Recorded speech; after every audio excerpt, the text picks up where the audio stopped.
Mi gran religión es una creencia en que la sangre, la carne, son más sabias que el intelecto. Nuestra mente puede equivocarse, pero lo que la sangre siente, cree y dice es siempre verdad. El intelecto es un freno y una rienda. ¿Qué me importa la ciencia? Todo lo que quiero es responder a mi sangre directamente, sin frívolas intervenciones de la razón o la moral. Yo concibo el cuerpo de un hombre como una llama, como la llama de una lámpara, siempre vertical, siempre fluyente. Y la inteligencia es solo la luz esparcida sobre las cosas que la rodean. No estoy interesado en las cosas que me rodean, sino en el misterio de la llama siempre ardiente, llegando de ninguna parte, manteniéndose ella misma en sí, frente a cualquier cosa que alumbre. D.H. Lawrence, el gran escritor, que le escribe a Ernest Collins en el lago de Garda el 17 de enero de 1913. Jorge Luis Borges, hablando de Lawrence, este estupendo poeta, dijo que Lawrence sintió como los paganos y Walt Whitman que en el amor físico hay algo sagrado. Y para hablar del misterio del cuerpo, de esa llama, de ese fluir incesante, que tiene su propia sabiduría, su propio saber, nada mejor que contar en esta conversación con la presencia de Rolando Toro. Rolando Toro es psicólogo, antropólogo, poeta y sobre todo creador de la biodanza, una terapia, una manera no solamente terapéutica de enfrentar al hombre, sino que también una manera de entender, una especie de sabiduría que él mismo ha creado a partir de una práctica que tiene que ver con la danza, con la música y con el reconocimiento de esa sabiduría del cuerpo. Quiero agradecer a Rolando Toro, que nació en Chile en el año 1924, pero que es un ciudadano del mundo, puesto que ha vivido más de 30 años fuera de Chile, en Argentina, en Brasil y en Europa. Y ahora está de vuelta en su tierra. Muchas gracias, Rolando, por estar aquí en esta conversación. Gracias a ti, Cristian. ¿Qué te surge frente a esta cita que te acabo de leer de D.H. Lawrence? La hallo precisa y maravillosa, porque justamente lo que ha faltado en educación y en psicoterapia es la presencia del cuerpo. Además, que el cuerpo sienta a través del movimiento, a través de las vivencias, las fuertes emociones de contacto con el mundo y con las personas, ¿no? Entonces, D.H. Lawrence, yo lo admiro mucho, mucho, y estoy absolutamente de acuerdo con ese texto, ¿no? La biodanza justamente quiere incorporar el cuerpo en la transformación de los símbolos del inconsciente, en la transformación de la afectividad, del comportamiento, de un modo de estar en el mundo. Ahora, eso de alguna manera me dice que otras psicoterapias y otras maneras de abordar el inconsciente y las emociones, como por ejemplo el psicoanálisis con Freud, se habían olvidado del cuerpo, o no lo habían incorporado, o no estaba en su horizonte. Yo no me atrevería a descalificar a Freud, ¿no? Porque sus aportes son extraordinarios. Entre otras cosas, la importancia que da a la infancia, a la actividad sexual, el descubrimiento del inconsciente, las formas de llegar al inconsciente a través de los sueños, de los actos fallidos, y toda una metodología de asociación libre que permitía que la razón estuviera de vacaciones. Entonces, la biodanza justamente no se basa en ninguna de las terapias existentes, pero se apoya muchos de sus postulados en las ciencias tradicionales, académicas, ¿no? Como la psicología, la fisiología, la etología, la antropología, que son ciencias del hombre, de la ciencia del hombre, y no son creaciones imaginarias o mágicas, ¿no? A pesar de que yo creo mucho que las ciencias alternativas, que llaman, pueden hacer bien. Biodanza incorpora el cuerpo a la transformación. Y ya Jung, en sus últimas obras, echa de menos la presencia del cuerpo. Y dice, ya vendrá en el futuro la continuación de mi obra en que alguien integrará los mitos y arquetipos al cuerpo y a la terapia. Rolando, de alguna manera se podría decir que el mal de Occidente ha sido justamente esta desvinculación completa con el cuerpo, que la mayoría de los males y malestares, de los cuales Lorenz fue uno de los primeros en levantar la voz, de dar un grito prácticamente, ¿no es cierto?, contra las ciertas morales puritanas. Este abandono o este olvido del cuerpo es quizás la raíz de la mayoría de los males de nuestra civilización. Yo creo que es uno de los grandes males. Se ha calumniado durante siglos el cuerpo y la sexualidad, ¿no? Recién ahora, con Georges Fattage, por ejemplo, se redime la importancia del cuerpo. Dice que el erotismo es un camino de santidad. Es decir, le devuelve la inocencia a la necesidad de ternura humana. Rolando, es interesante que tal vez contar tu historia. ¿Cómo parte, antes de explicar y meternos más a fondo en lo que es la biodanza, como terapia y como ciencia, tú me lo vas a explicar ahí, contar un poco tu historia? Tengo entendido que tus primeros experimentos a lo mejor fueron espontáneos, ni tan pensados con el tema de la música y la biodanza, los hiciste en un hospital psiquiátrico en Santiago. Sí. ¿Cómo fue eso y qué ocurrió ahí? Efectivamente. ¿Estamos hablando de qué año, Rolando? Sí. Ahí sí que unos 30... Década del 70, década del 70. 70, sí. Con el tiempo no existe en mí, yo ya... ¿El tiempo no existe en ti? No tengo cronología. Eso es muy interesante. ¿Cómo es eso que el tiempo no exista? Me parece que es una bonita idea. Sí, para mí el pasado ya pasó y el futuro está por venir. Lo que existe es el aquí y ahora. Y evidentemente confluyen estas dos instancias de la temporalidad en el aquí y ahora. Pero lo que es ineludible es el aquí y ahora, ¿no? Que corresponde a la imagen de Llano, el dios romano de las dos caras, de los dos rostros, uno al pasado y al futuro. Pero que en la versión hindú hay un tercer tiempo que es el aquí y ahora, ¿no? El ojo de Shiva. Entonces, yo no siento melancolía por el pasado, ni grandes expectativas con el futuro. Me parece que lo más creador que existe es el presente. Tienes nostalgia del presente, como diría el poeta. Sí. Nostalgia del presente. Sí, sí. ¿Y en los chinos cómo se da el tiempo antes de volver de nuevo a la historia? Y yo estuve leyendo en un libro hace poco de François Julien que en los chinos no existe este concepto abstracto del tiempo. En Occidente se habla del tiempo, es una abstracción. Sí. ¿Sabes algo de qué han hecho los chinos, qué han pensado los chinos sobre el tiempo? Claro. La idea es de un tiempo eterno, ¿no? La atemporalidad, donde está contenida toda la realidad en esa atemporalidad.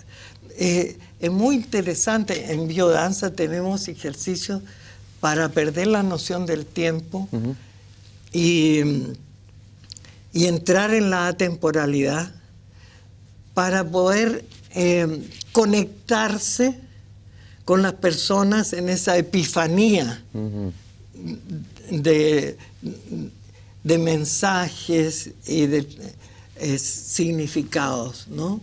Entonces, porque estamos tan apurados, tan pendientes del futuro, tan acelerados, que No tenemos tiempo para conversar con un hijo, para recibir a un amigo en su casa, para salir a pasear al bosque. Estamos demasiado ocupados, incluso para el amor, ¿no? Entonces, yo creo que esta aceleración, esta fascinación por la velocidad, nos hace perder la vida. Y cuando ya estamos viejos, pensamos, uy, no tuve tiempo para hablar con mi mujer, no tuve tiempo para distraerme con los amigos, para sacar a pasear a un hijo al jardín de juegos. No tuve tiempo para vivir. De alguna manera, usando estas hermosas imágenes griegas, podríamos decir que nuestro enemigo es Cronos y nuestro amigo debería ser Kairos. Exactamente, sí. Bueno, y cada uno tiene su temporalidad. Algunos de nuestros alumnos son muy acelerados y nosotros tratamos de que se detenga un poco en las cosas esenciales, ¿no? Y algunos viven en la nostalgia del pasado y tienden a la depresión. Entonces hay que vivir aquí y ahora en la vivencia de la música, en las sensaciones corporales que induce la música. Eso es relativo al tiempo. Voy a tener que volcarte al pasado, a lo mejor te voy a traer un poco de melancolía, a la década del 70, al hospital psiquiátrico, donde tú hiciste tus primeras experimentaciones casi espontáneas. ¿Qué ocurrió ahí? Yo trabajaba en antropología médica en la Escuela de Medicina de acá de Santiago. Y el objetivo de la antropología médica era humanizar la medicina, cosa que ya no existe hasta este momento. Con la privatización de la medicina, la cantidad de muertos que no tienen dinero es inmensa. Pero el objetivo de antropología médica era humanizar la medicina y, entre otras cosas, hacer investigación. Yo hacía investigación de pintura con los enfermos mentales, e incluso hice exposiciones sobre lo que ellos hacían, pero los veía en el hospital, abandonados, tirados en los patios. Les habían quitado todo, ¿no? Todo, la posibilidad del amor, la posibilidad de la amistad, de la alegría. Entonces decidí hacer una fiesta para alegrarlos. O sea, mi iniciativa no era de ninguna manera crear una disciplina.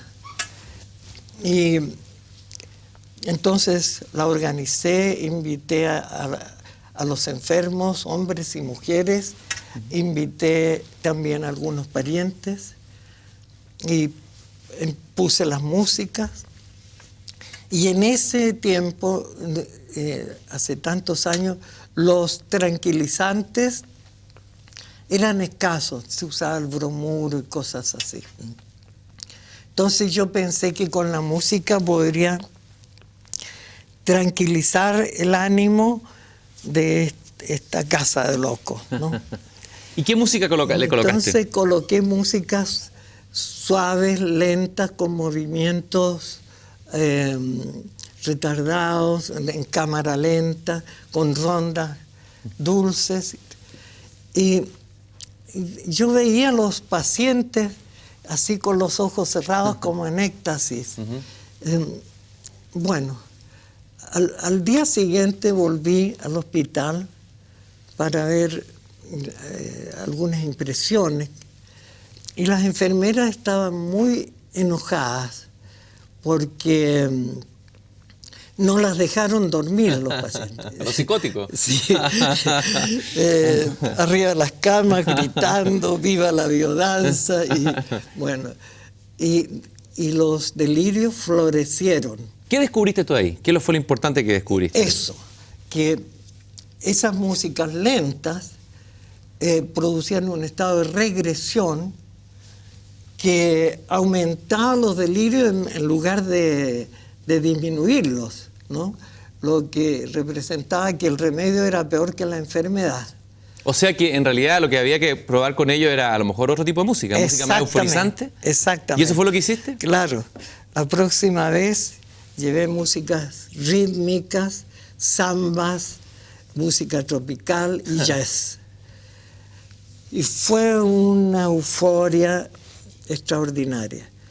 Y observé que, curiosamente, los delirios y las alucinaciones disminuyeron y en algunos desaparecieron.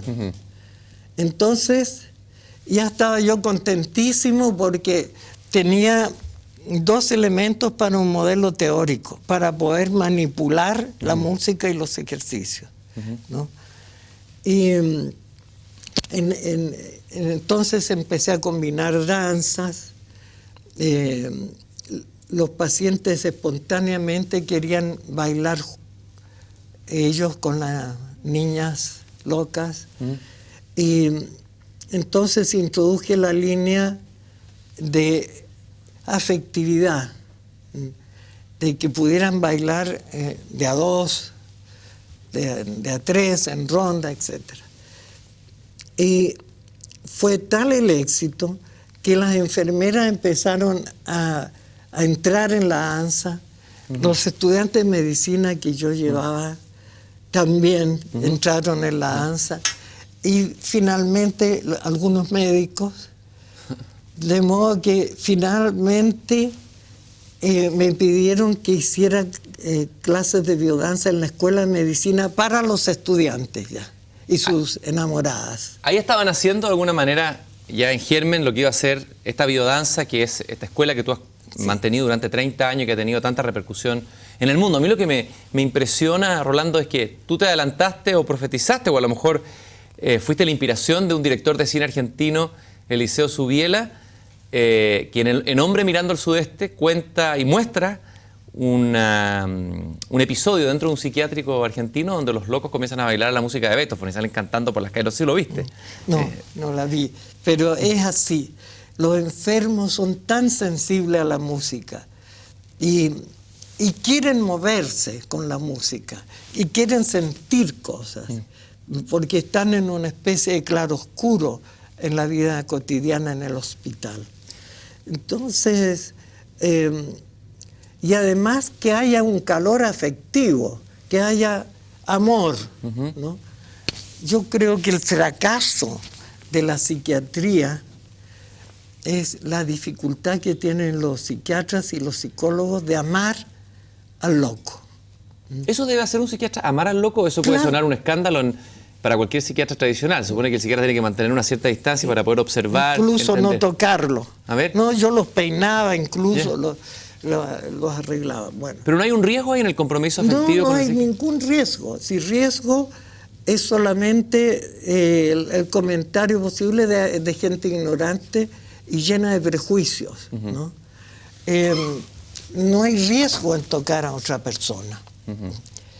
Incluso hay tanta investigación ya sobre el contacto que los que hayan que hay riesgo están atrasados en información.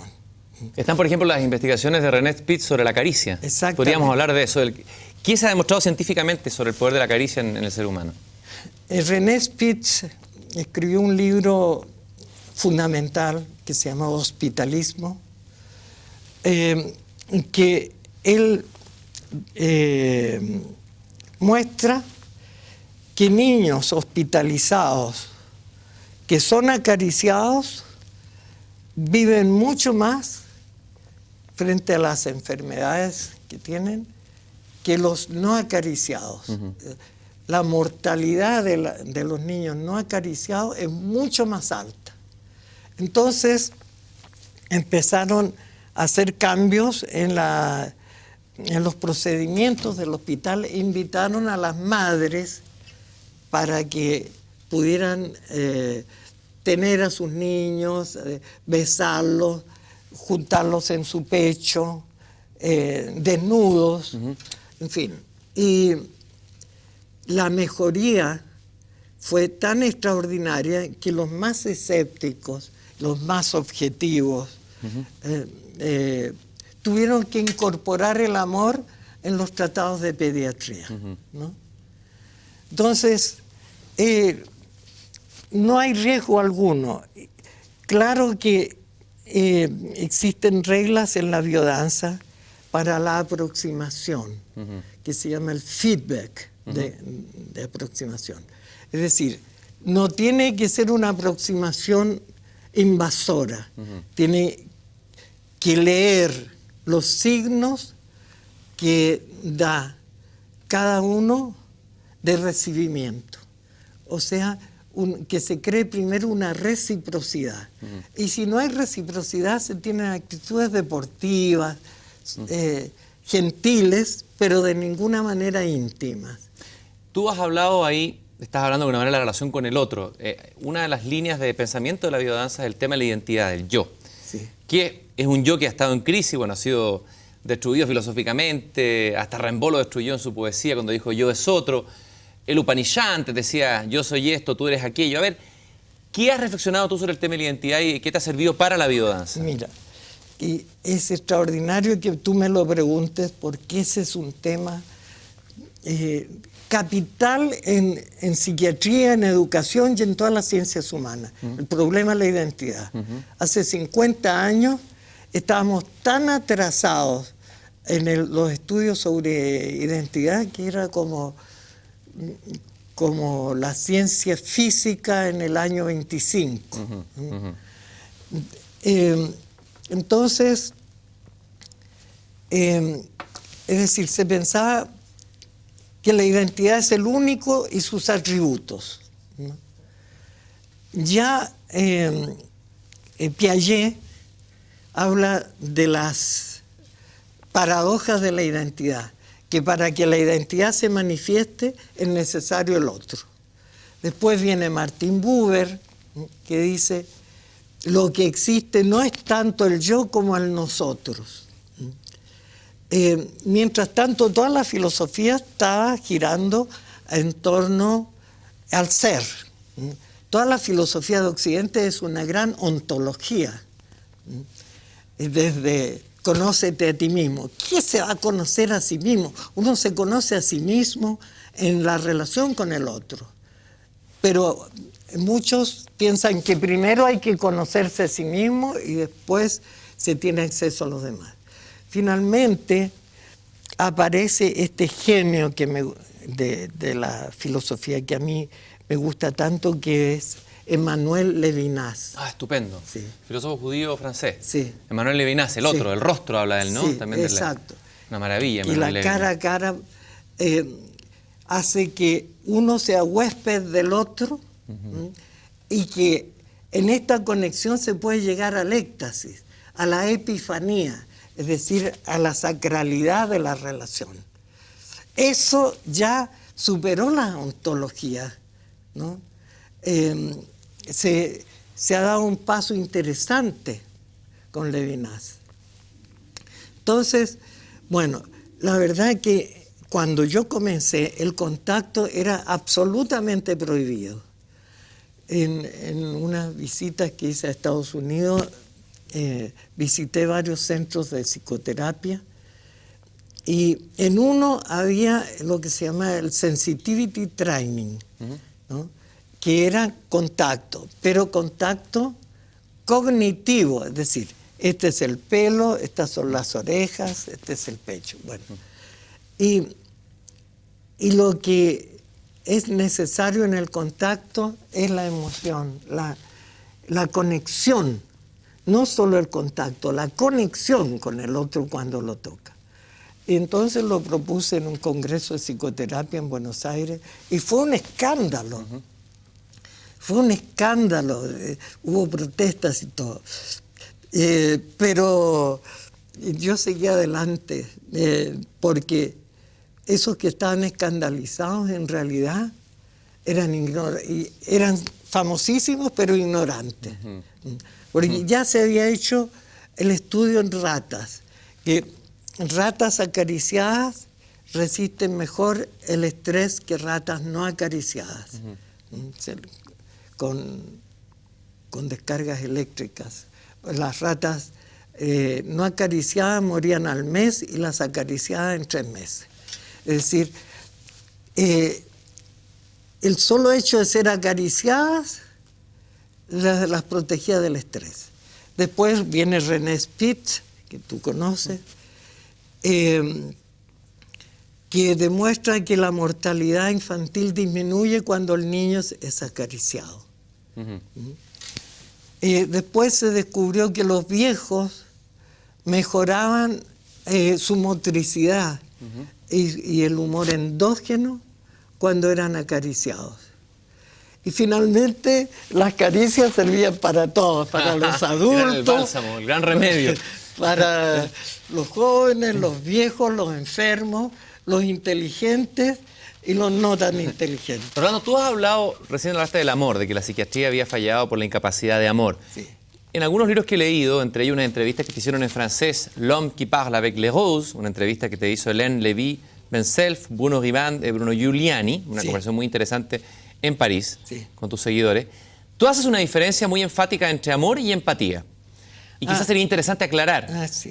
Quisiera preguntarte, ¿cuál es la diferencia entre el amor y la empatía? Esta pregunta se la hice a Varela, quien en este programa, Francisco Varela, quien tú conoces obviamente. Y que yo lo admiraba mucho y fui amigo de él también. Y muchas de las cosas que tú estás diciendo yo las conecto con algunas cosas que me dijo él aquí mismo en esta conversación.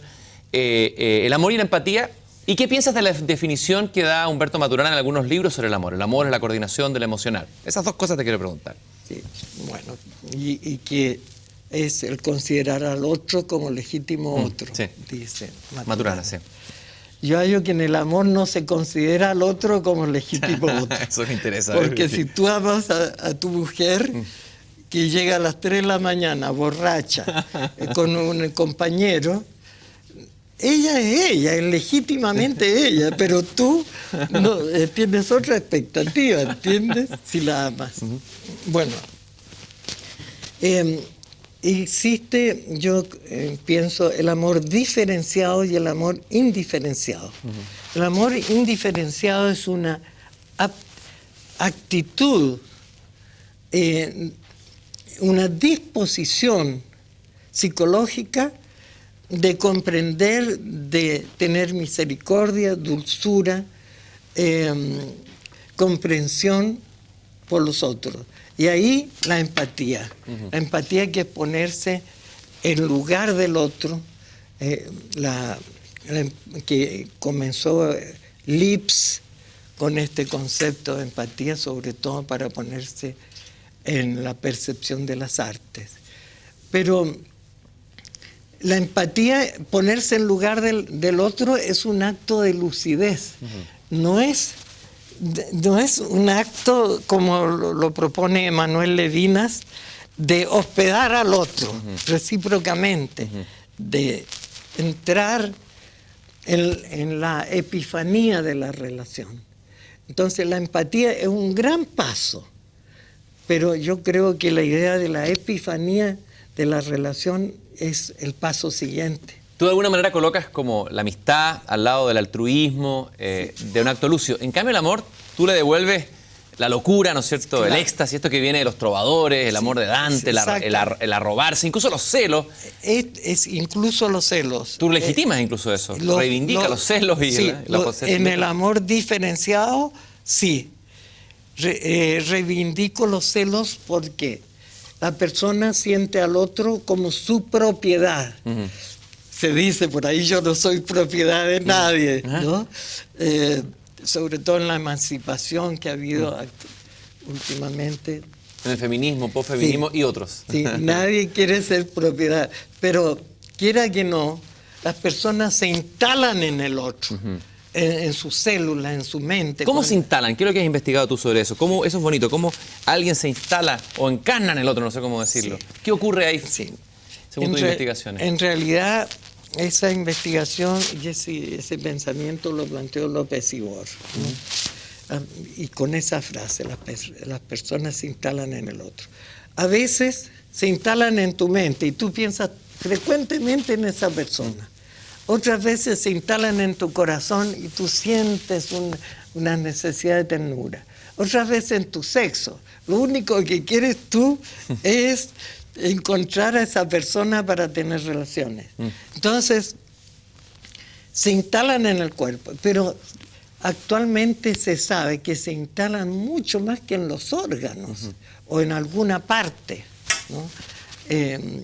Por ejemplo, antiguamente se decía que un beso es la unión de dos mucosas con discreto intercambio de microbios, ¿no? Y hoy día con los sistemas de computación que ven el cuerpo por dentro en colores, ¿no? Se sabe que un beso cambia todos los colores del intestino, del estómago. Impresionante. Es decir, el corazón se acelera, la presión puede subir un poquito. Es decir, cuando tú recibes un beso con cariño y deseo, el beso es desde el cabello hasta la uña de los pies. No es solamente en una zona del cuerpo. Bueno, entonces el amor indiferenciado es un amor por la humanidad. Y es, por lo tanto, una necesidad de cambiar las cosas a nivel social. Tú has sido un agente de cambio fuerte, has sido un tipo innovador, alguien que ha salido de los esquemas, que ha ido siempre adelante buscando, no solamente como profesor y creador de la biodanza, como danzarín, como poeta, como un hombre ligado al mundo de lo estético y al mismo tiempo de la ciencia. Quiero mostrar unas fotos muy hermosas aquí te vemos con corbata y sentado, ¿no es cierto? Como cualquier sedentario, pero es interesante verte en movimiento, en acción, ¿no? Ahí te vemos danzando, seguramente en un ejercicio de biodanza que pudieras explicar en qué consiste ese movimiento que está fotografiado ahí. Sí, es una danza de amor que se llama, ¿no? En que hombre y mujer... Ese es... Ah, no. Está acá, sí. No, esta es una danza en la naturaleza, en que la epifanía ya se produce por contacto con los árboles, con la brisa. También nosotros en biodanza trabajamos mucho en la naturaleza. Por ahí hay una fotografía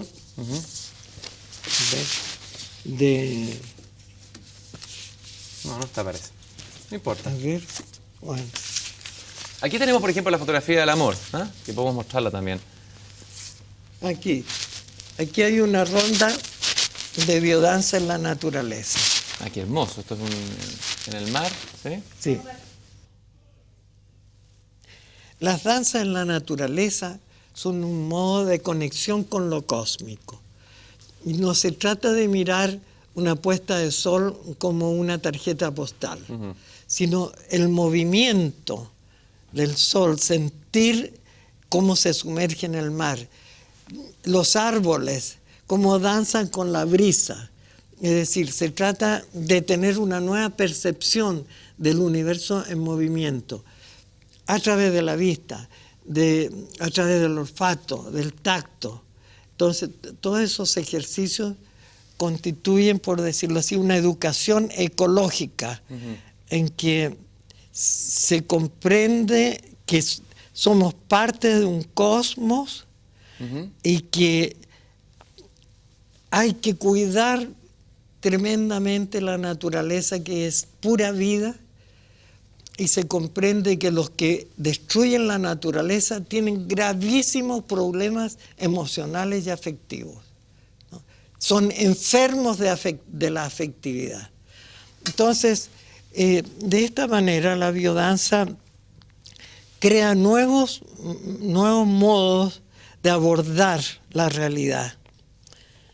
Rolando, sí. La palabra vida, biodanza, vida, ¿por qué no se llamó, por ejemplo, psicodanza? Hay un eje en todos tus escritos, por ejemplo, en este estupendo libro editado en Italia, Biodanza, integración existencial y desarrollo humano a través de la música, el movimiento y la expresión de las emociones.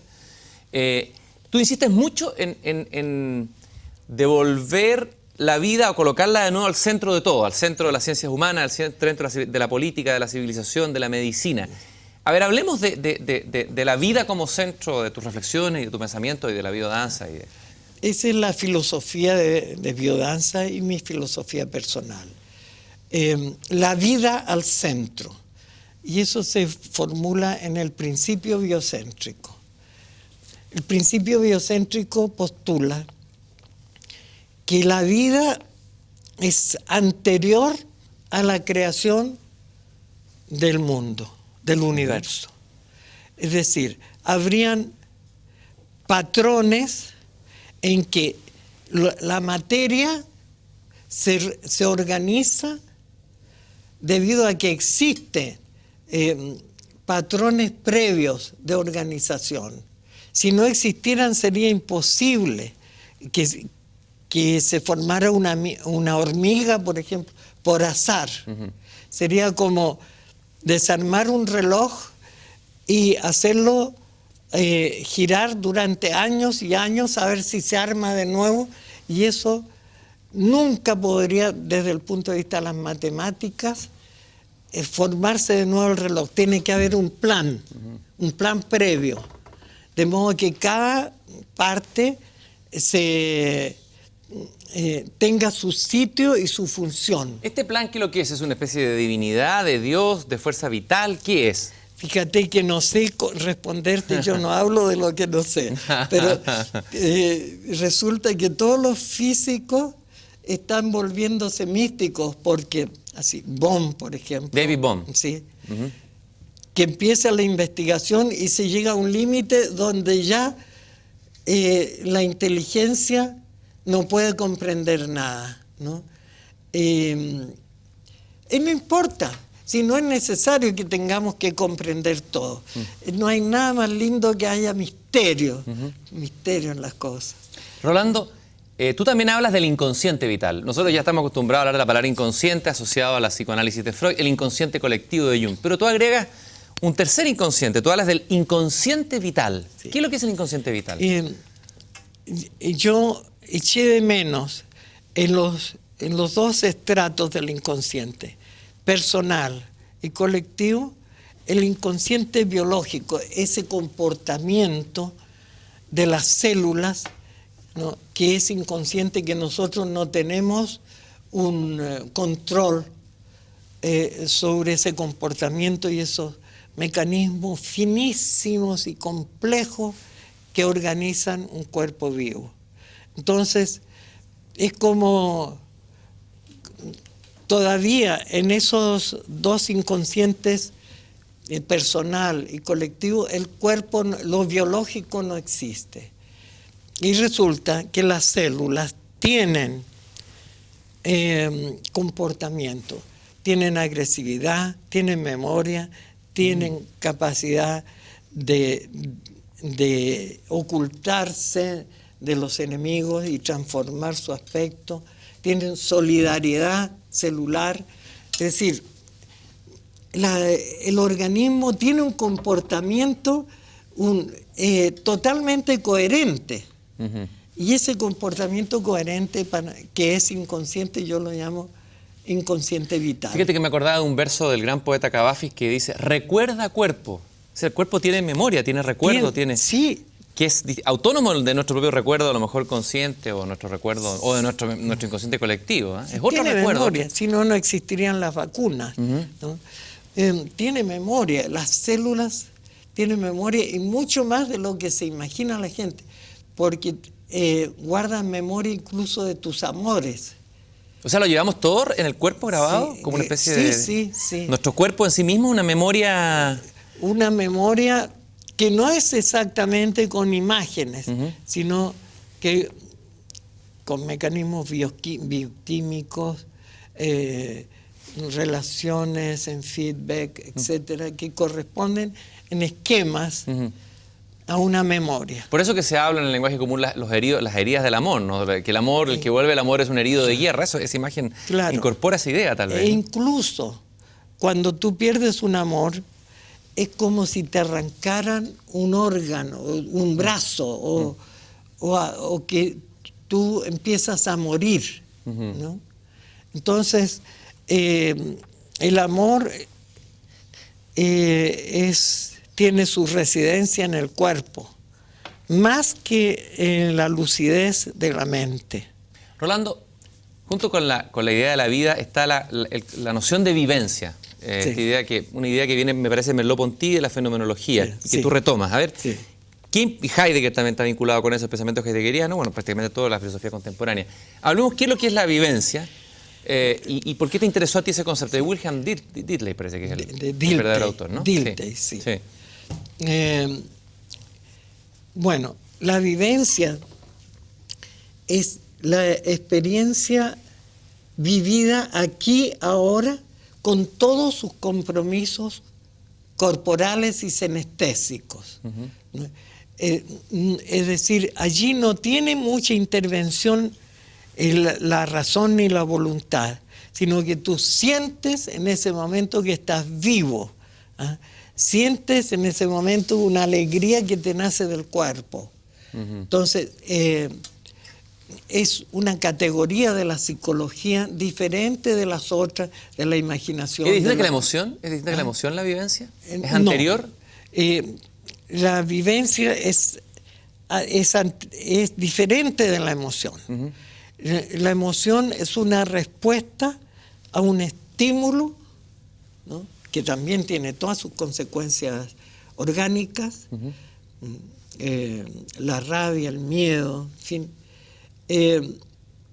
Pero que cuando desaparece el estímulo empieza inmediatamente a disminuir la experiencia de la emoción. Te da rabia, pero después ya va desapareciendo lo mismo, el miedo, la alegría, etc. Cuando desaparece el estímulo. No tiene duración en el tiempo. La vivencia tiene una incidencia en el proceso entero de la existencia.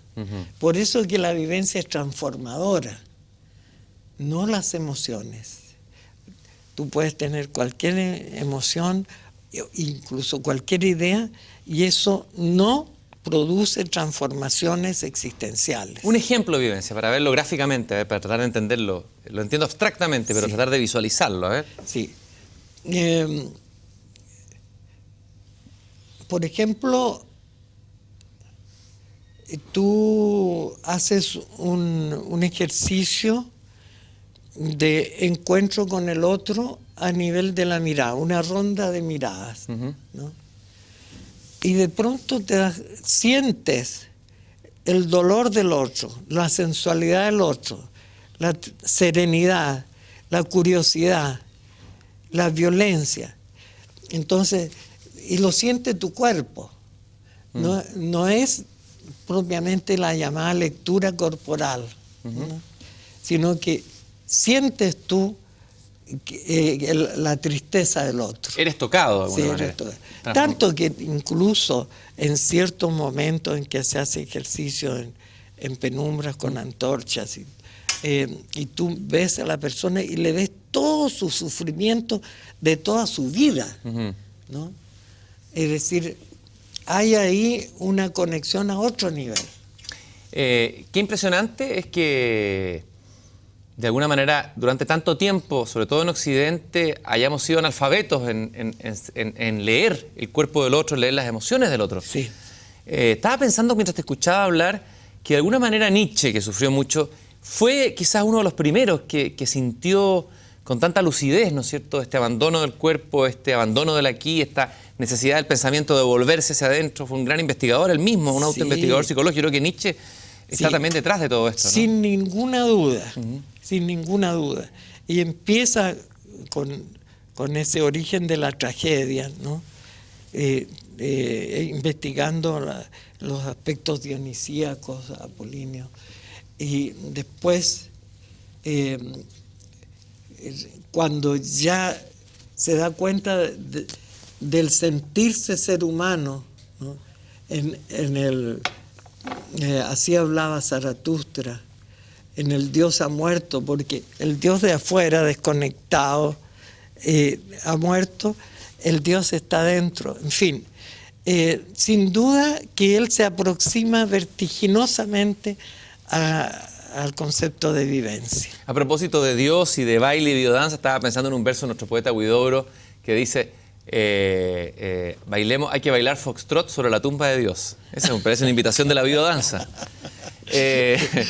Rolando, quisiera que volviéramos ahora al tema de la música y al tema de la danza. Bueno. Me imagino que tú has investigado muchas danzas de muchos pueblos. Estamos acompañados aquí de unas maravillosas máscaras africanas. Quiero que me las presentes, porque están aquí con nosotros. Nos han acompañado todo el programa, silenciosas, pero acompañándonos. ¿Quiénes son ellas? ¿Por qué te ha interesado el mundo africano? ¿Qué has investigado sobre esa cultura y en relación a la danza también y al arte? Sobre el mundo africano y nosotros. Sí, mira, el arte africano y la estética africana me ha fascinado siempre. Primero, porque el tema de la estética africana es el ser humano. Es ineludible. Todo, máscaras, esculturas, ¿no? Instrumentos domésticos, todo es la conexión con lo humano. En muchas de las obras modernas, la conexión es entre la percepción visual y el espacio del cuadro, ¿no? En que, sin duda, se crean complejísimas percepciones, lucha entre lo caótico y lo formal, declinaciones de color, verdaderos gritos de color y de forma, pero es un juego dentro de ese cuadro en que hay una relación personal valiosísima. Yo no lo descalifico. Pero en el arte africano sale de las vísceras, de las vísceras la obra, ¿no? Incluso estas obras, por ejemplo, son relativamente formalizadas y corresponden ya a civilizaciones avanzadas, pero el grueso de las obras no tiene importancia la forma misma. Lo que tiene importancia es el grito interior, ¿no? Y en términos de música y de danza, ¿qué te ha servido a ti? ¿Qué has investigado tú en esa cultura, que es riquísima, me imagino? Bueno, para tu misma biodanza, el tema de la música, la danza, el movimiento. Mira, he estudiado desde los orígenes de la danza y de la música hasta nuestro tiempo. La conozco bastante bien. Y las músicas africanas tienen esa interioridad, ¿no? Que no es un juego sonoro para delicia del oído, sino que te está diciendo algo en el momento en que hay que ir a la guerra, cuando muere alguien, en el homenaje a los antepasados, ¿no? La música te está diciendo de una manera intensa. La intensidad que hay en esa música es tremenda. Y el ritmo que vincula con la naturaleza, ¿no? Porque toda la naturaleza es ritmo. El ritmo de los astros, el ritmo del corazón, el ritmo de las estaciones. Entonces, el ritmo toca el cuerpo de una manera inmediata, incluso en los depresivos. Rolando, tú has dividido la música en dos tipos de música: música orgánica, en una división, y música inorgánica. Sí. Hoy día está muy de moda el trance, la música techno, Sí. pero pareciera que esa música, como gran parte de la música concreta, contemporánea, ¿no te parece a ti interesante o no te parece relevante para el trabajo de sanación? Sí. Me gustaría que explicaras esa diferencia entre la música orgánica e inorgánica. ¿Qué es lo que tiene la música orgánica que no tiene la inorgánica, Sí, digamos? ya. ¿Qué significa? La música orgánica te toca orgánicamente, te toca el cuerpo y te dan ganas de bailar. La inorgánica es generalmente bastante mental. Cerebral. Cerebral, sí. O sea, estos Love Parade, todos estos desfiles de techno que se ven en Berlín. Sí. Son Son juegos mentales, sutiles, a veces... ¿De adolescentes aburridos europeos? ¿Ah? ¿De jóvenes adolescentes europeos aburridos? ¿O no? Pero que lo interesante en biodanza, en la música orgánica, que te toca el cuerpo y te dan ganas de bailar. Y es por eso que las seleccionamos cuidadosamente, con un sistema que se llama semántica musical, que es muy estudiada en Francia. Me imagino que esta semántica tiene su origen desde Pitágoras, ¿no es cierto? Esta reflexión de la relación entre la música. Ahora hablemos un poco de eso. Sí. ¿Qué se ha descubierto de la relación entre la música, el sentido y el cuerpo? Así nosotros. Bueno, en Pitágoras la música era un modo de conexión con el cosmos, con todo el universo, hasta tal punto que él dio a las notas un lugar entre los espacios celestes, la armonía de las esferas, ¿no? Y en el mito de Orfeo, por ejemplo, se descubre el poder de la música, poder musical, en el sentido más absoluto de poder, es decir, de transformación. Y él, Orfeo, con la música calmaba a las fieras salvajes, mejoraba a los locos, enamoraba a hombres y mujeres. Con la música podía ejercer un poder, ¿no? Incluso en la misión argonauta, entre los argonautas iba Orfeo, y cuando había angustia, cuando había inquietud por las mareas o por la desorientación en los grandes horizontes marinos, él tocaba y los marinos se tranquilizaban. Qué maravilla. Tú has trabajado y has aplicado, aquí hay algo muy bonito en lo que has hecho en biodanza, has tomado los antiguos arquetipos de los viejos mitos, Dionisio, Deméter, Orfeo, incluso Cristo, sí, sí. Y los has usado en la danza. Hablemos brevemente, si puedes explicar así brevemente, ¿qué has hecho tú con esos arquetipos que están en los mitos y cómo los has transformado en elementos sanadores, por decirlo así, terapéuticos? Es lo que propuso, en el fondo lo propuso Jung. Dice, vendrá alguien en el futuro que le dará cuerpo a los mitos, que la psicoterapia tendrá una dimensión corporal. Yo, como soy tan modesto, creí que estaba hablando para mí. Te estaba dirigiendo Rolando Toro.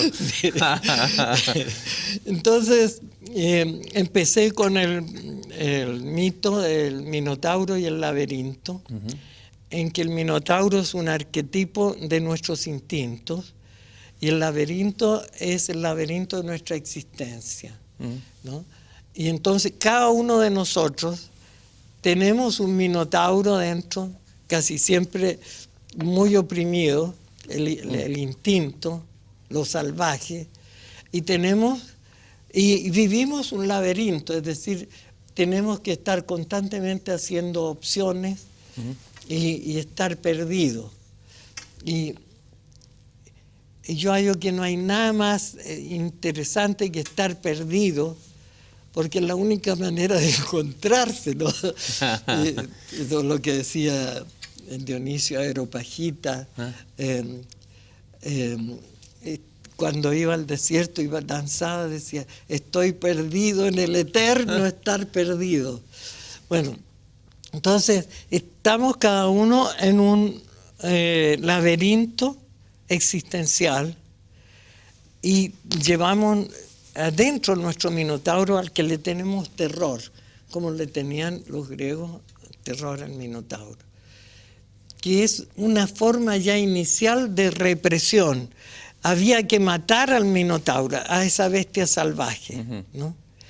Y fue recién en nuestro tiempo cuando se ha redimido el minotauro con Pablo Picasso, por ejemplo, ¿no?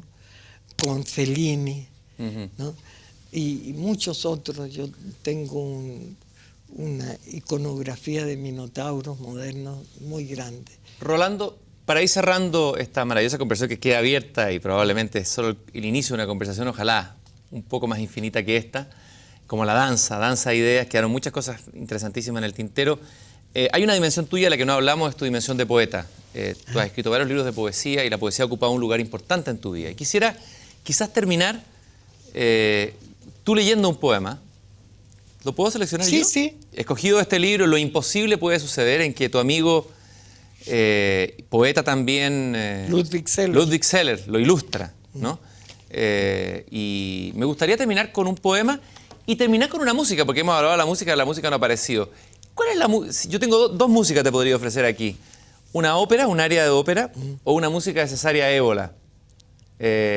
Más ligada a la música africana o a la música de Cabo Verde. Sí. ¿Con qué te gustaría terminar? Esa última. ¿La última? De Vamos a leer Cesárea. un poema tuyo. Bueno.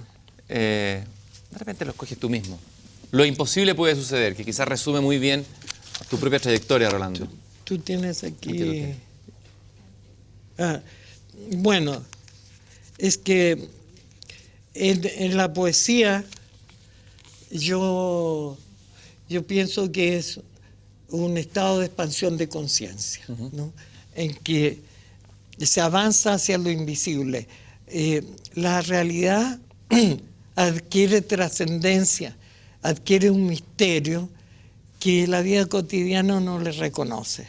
Entonces, a veces mis poesías son tristes, desesperadas, otras veces son apasionadas de amor, y otras veces una meditación simplemente. Este es otro. Bueno, son más o menos tristes, bueno.